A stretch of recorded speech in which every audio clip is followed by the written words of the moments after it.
Hello everyone, welcome back to my channel. আজ নিয়ে চলে এসেছি গরমের একটা ওই খুব অপছন্দের একটা সবজি আমার, সেটা হচ্ছে পটল।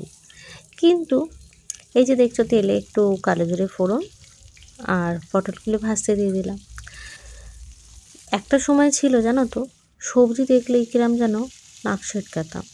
কিছু হাতে গোনা সবজি আমি পছন্দ করতাম খেতে, আর এখন হয়েছে কি, মেয়েকে খাওয়ানোর জন্য নিজেও আস্তে আস্তে সব রকম সবজি খাওয়ার অভ্যেসটা করেই ফেলেছি।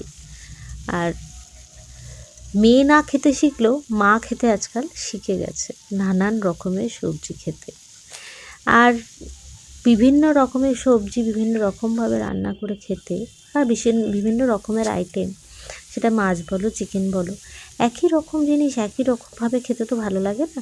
একটু ঘুরিয়ে পেঁচিয়ে রান্না করতে আমার বেশ ভালোই লাগে। আজকে যেমন রেসিপিটা খুবই সিম্পল, কিন্তু খেতে কিন্তু মন্দ হয় না। আগে বুঝতাম না, যখন মা বলতো সব একটু একটু করে খেতে শিখতে হয়, কিন্তু যখন নিজে মা হলাম বা নিজের সংসার হলো, তখন বুঝলাম যে না, রান্না করতে গেলে, সবার জন্য সব কিছু করে উঠতে গেলে, তখন নিজেকেও একটু সব কিছুর সঙ্গে মানিয়ে গুছিয়ে নিয়ে খাওয়া দাওয়া চেঞ্জ করে আবার কেমন যেন মা কথাগুলো বলে ফেলছি, তাই না? কারণ ওই যে মা হওয়ার পরে সব কিছুই যেন একটু একটু করে বদলে যায়। যাকে তোমাদের সঙ্গে গল্প করতে করতে আজ দেখতে পেলে তো, একদম সিম্পল পটলের রেসিপিটা অলমোস্ট কমপ্লিটই হয়ে গেল।